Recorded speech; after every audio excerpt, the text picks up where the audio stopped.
Hi, my name is Kirsten Nickels, and I'm currently working on my master's degree at The Ohio State University in the Department of Animal Sciences under the guidance of Dr. Tony Parker. My master's degree is focused on weaning management in beef cattle, and this is a video abstract outlining some data from one of my experimental chapters of my thesis.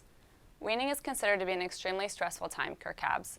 Weaning requires preventing both the social contact between the cow and the calf and also the cessation of milk completely from the calf's diet. Weaning is often compounded by common husbandry practices such as vaccinating and often transporting calves to a new environment such as a feedlot or a sale yard. Weaning often results in a reduction in digestible dry matter intake and thus putting calves in a negative energy balance.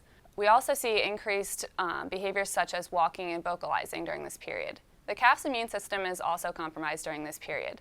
These factors are why we see decreased calf growth and efficiency during the weaning period. This is ultimately what sparked my interest in evaluating the effectiveness of alternative weaning strategies in the beef production system. Some weaning protocols have recently been proposed to help combat these negative effects we see with weaning, but there are still many questions that remain to be answered about these new husbandry practices. I believe that we as researchers and advocates of the beef industry need to work to find ways to make the weaning period more calf-friendly. One, to help us meet our consumers' increasing demands about animal welfare, but also to make this period more profitable for our producers. In my thesis research, I looked at both a pharmacological, which check out my second abstract video, and a behavioral approach to reducing weaning stress in beef calves.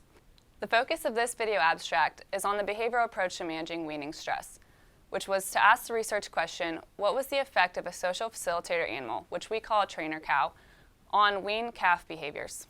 I was interested in seeing how far and how often calves would walk when they were weaned when they were left on pasture. Therefore, the objective of this study was to evaluate the effect of a trainer animal on both the growth and behavior of weaned calves. I utilized a Garmin product to record the location of the calves every 10 seconds using a global positioning system. A total of 80 Angus Simmental heifer calves were used in this study, and in all 4 replications, 10 calves were allocated on the day of weaning to either the trainer group or the control group. The trainer calves were placed on pasture with the trainer animal, while the control calves were also placed on a similar sized pasture by themselves with no trainer animal included. Each calf was also fitted with its own GPS collar on days 0, 7, and 14, and these collars recorded for a full 24 hours before their removal. Calves were also weighed and sampled for blood on days 0, 1, 7, and 14. At the conclusion of the study, we did find that placing weaned calves with a trainer animal did decrease the distance that the calves walked, and also the time that those calves devoted strictly to walking. There were no treatment differences in body weight, but there was a day effect. All calves lost weight from day 0 to day 1, but this body weight was recovered by day 8 and day 15. Therefore, further studies on weaning management should be addressed, specifically looking at the first 7 days after weaning, as these seem to be the most critical.